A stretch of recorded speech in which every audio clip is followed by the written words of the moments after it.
we are heading out on an adventure. We're going to Reykjavik. We're hoping we'll see some polar bears, but as always with these trips, it's the serendipity, and I'm sure we will learn things and experience things that we had no idea of, things that you can only get by being there. We're going to experience it for ourselves.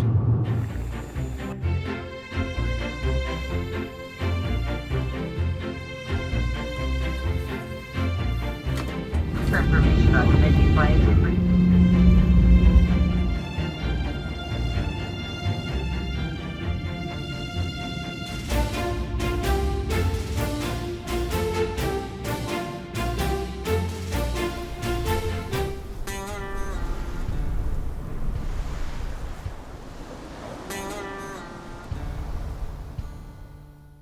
Roughly 350 miles north of the Arctic Circle, Geoffrey and his wife venture into the remote town of Reykjavik, Alaska, in pursuit of the elusive polar bear.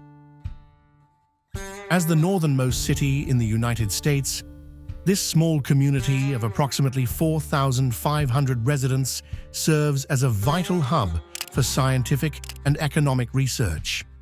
Reykjavik's isolation is profound.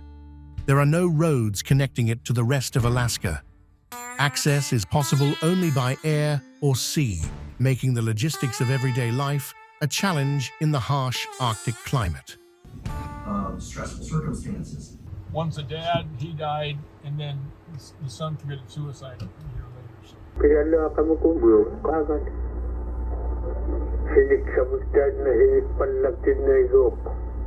There's always things that you think it's going to be one way, and everything's different. In the town, we saw a lot of whale bones. Everything is all about whaling.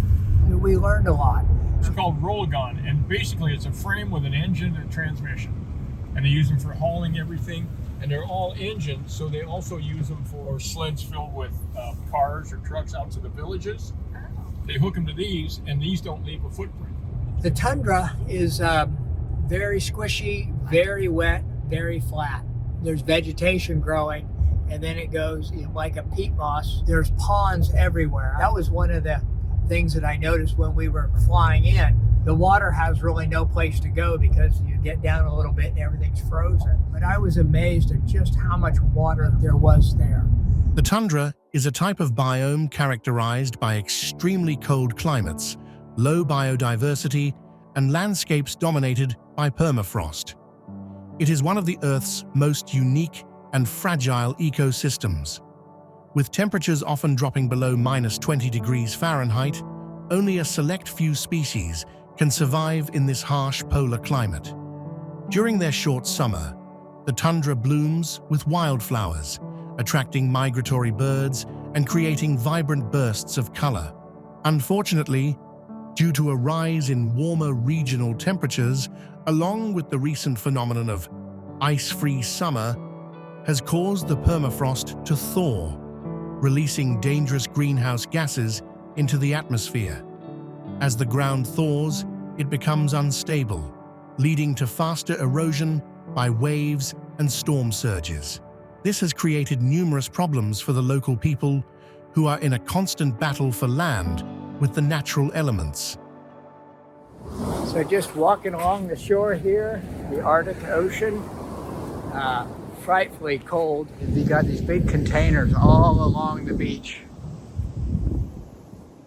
I don't think this power line was, or phone line was put up on the beach, but so imagine, I know just up here a bit, they said they lost 200 feet of land.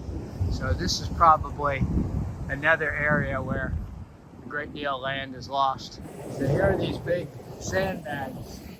Yes, so here's sandbags that have been swallowed up by the sand. Here's more here. So they're doing what they can to protect their coastline. This is ground zero, they say, for studying climate change. Normally the ice goes out here during the storm season. The shore is protected by the ice. But these last few years, there hasn't been ice, and when the big storms come, they just take the land back. And it's particularly bad, the wave damage to the shoreline, because like where we are in a more hospitable climate, when you're that far north, there's no plants growing down in that soil. You've got a tiny little layer on top, and then below that there are no roots, no nothing. So it's almost like it's just sand, sand and dirt, but there's nothing holding it back. So when those waves come in, it just takes it all right out.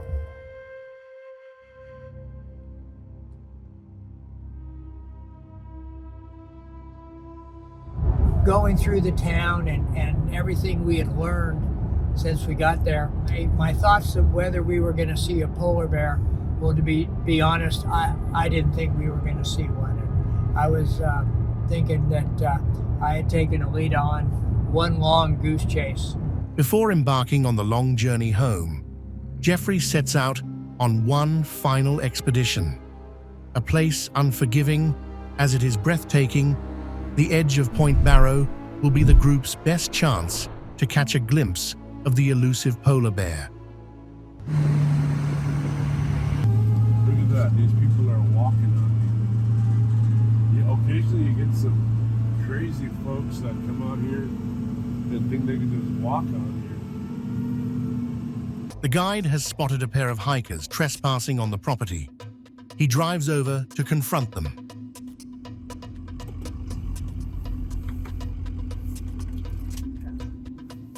Hey, do you guys have a firearm? You got a firearm? And do you have a land use permit for this area?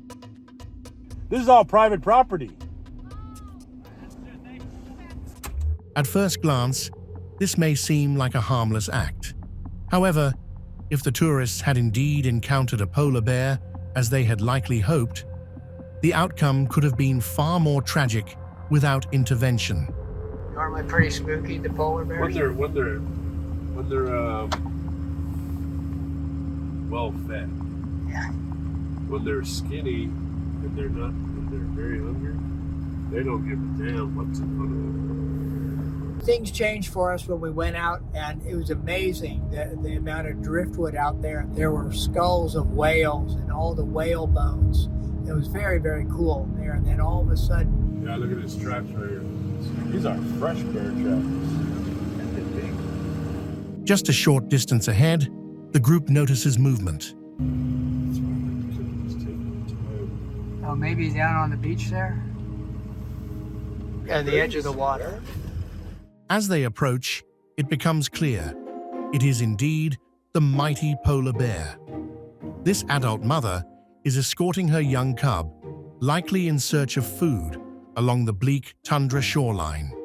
With the ice-free season growing longer, the polar bears are forced to expend more energy in their quest for sustenance. The mother decides it is time for a much-needed rest. Adorable, fuzzy, and cute, this majestic creature can easily be mistaken as friendly to the naked eye. Yet this apex predator, weighing up to 1,600 pounds, is the largest land carnivore on the planet. It can detect prey from over a mile away. Unlike many other animals, polar bears do not have an innate fear of humans.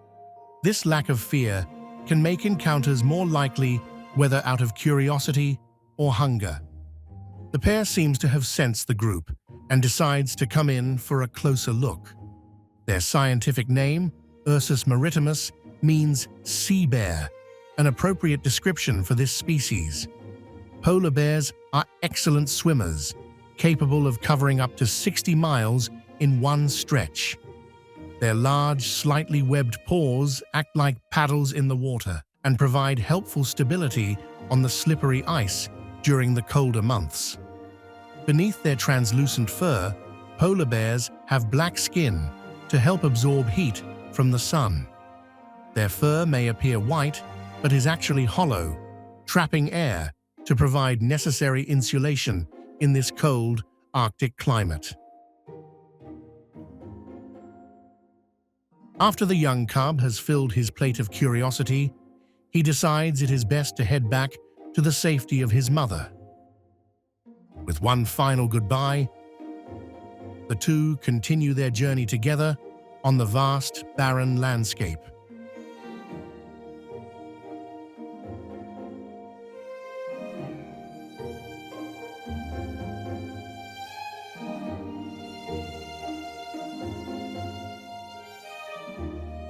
With renewed understanding, Geoffrey brings his newfound inspiration home to the studio, weaving it into the fabric of his art. Primarily recognized as a renowned sculptor, over the past decade, Geoffrey has extended his artistic connection with nature into the canvas.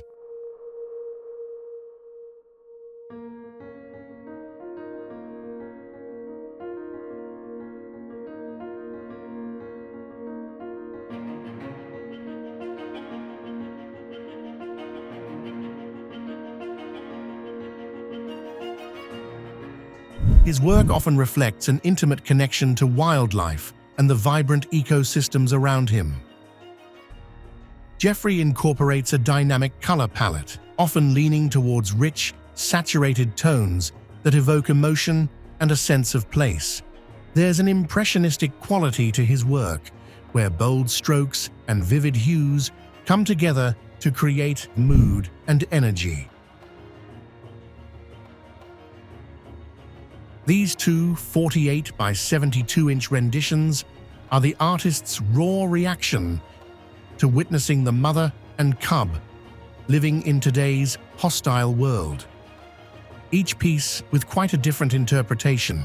The first piece, a more realistic approach, directly confronts the stark realities of life by placing this iconic keystone species into an unmistakably altered environment from its natural place.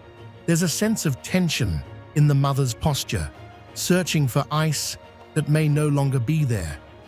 The cub symbolizes a generation inheriting an unpredictable world. In contrast, here we have a more surreal form of expressionism that favors heightened emotion. The colors are extreme, blending reds, oranges, and yellows where there should be blues and whites, depicting fire where there should be ice. This visual contradiction creates a strikingly urgent yet passionate response. This piece is one in a collection named World on Fire. Various species engulfed in fiery colors, navigating a world of uncertainty, one where survival is no longer guaranteed for the species. As our adventure comes to a close, Geoffrey leaves us with one lasting thought. Art is not just beauty, but a witness to the present and a guide for a better tomorrow.